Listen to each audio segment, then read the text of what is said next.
a gentleman who is not even saved just gets up and reads a book, maybe a book written by Bill Gates or a book written by any great man, and makes up his mind that I'm going to take my destiny by my hands. Are we together? Now, this is somebody who is not saved and makes up his mind to walk with the things that are written there. He begins to change his attitude. He begins to subject himself through all kinds of things. He subscribes to mentorship. Are we together? Educate his mind. You will find out that the reality of that man begins to change. Remember our definition of power: the ability to control and to manipulate your outcome.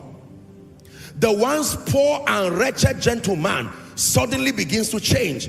His life is changing. This gentleman has refused to accept the person of Jesus, but he has adopted the principles of Jesus. They may not acknowledge him as the author of those principles, but please, I want you to believe me that if you ever see any manifestation of power, it is because there's a dimension of God's power programmed in laws. Everywhere the power of God is dispensed, there must be a demand for obedience. Look at the ministry of Jesus.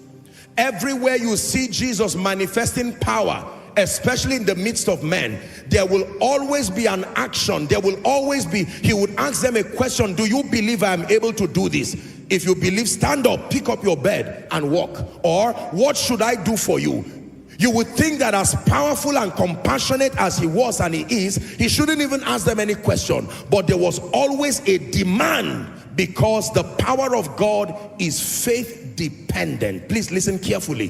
The power of God is faith dependent. The power that lifts you is faith dependent. The power that attracts possibilities to your life is faith dependent. The power that will raise your children to become excellent people is faith dependent. The power that will grow that church to bring glory to God is faith dependent.